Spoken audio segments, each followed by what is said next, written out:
Joo, terve taas. Tämä on Eversti pelaa Call of Duty Ghost.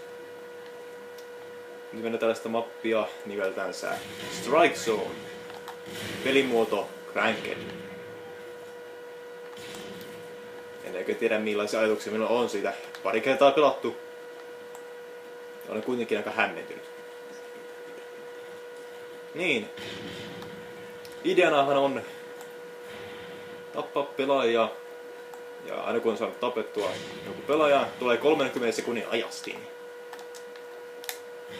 Jos vaikka demonstroisin. No. Jos tulee joku eteen, niin sitten.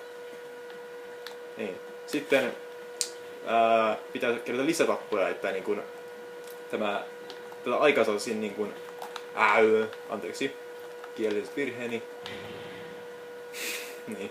Että aikaa saataisiin kasvatettua. Ette räjähtäisi ilman käsikraatista. Tää on ilmeisesti se räjähtäkäsikraatista, kun sä räjähdät. Tai ken tietää, se voi olla C4 tai joku muu. Mutta eikös nyt... Noniin. Nyt alkoi 30 sekuntia ja mä kuolin heti. Ettei ikävä kyllä nähty räjähtävää nyt sitten. Mutta noniin. Nyt. Nyt alkoi. Näetkö? Mä saan lisää aikaa jatkuvasti. Tai sitten kuolen ikävästi näin. Siellä ajalla niin on oikeastaan paljon merkitystä tässä pelissä. Mä olen nyt vähän niinku sellainen toistaitoinen pelaaja, että... Satkomi. Oho.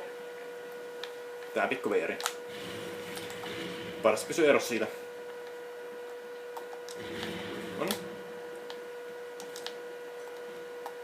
Hauska on niin nopeita. Vaan on pistänyt se perkit päälle. Noniin, rank up. Lisää satkamia. Hauskoja. Aha, mä en siis pääse susta. Vittu. Ja sanoo vielä, että on parempi liikkumismahdollisuus tässä pelissä. Outoa. Ei tässä pelimuodossa pitäisi olla kämppäreitä. Mistä kaikki jumittaa paikallansa? Tää on niin ensimmäisen tapailun yhteydessä, niin... Oho! 15 sekuntia ja mä räjähdän ilmaa. Ellei mä sitten löydän pelastavaa enkeliä täältä. Siellä se on. No ja sitten. Oho! Se olikin pieni matsi. No, tämä oli Eversti pelaa jälleen. Toivottavasti nautitte.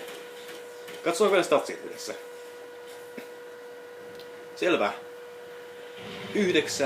9-4. No, en sano sitä niin. Ohitin olikin kuollut tällä kertaa. Paras peli tähän mennessä. Paitsi se eka peli tietysti. Juggernaut. Ja kaikki.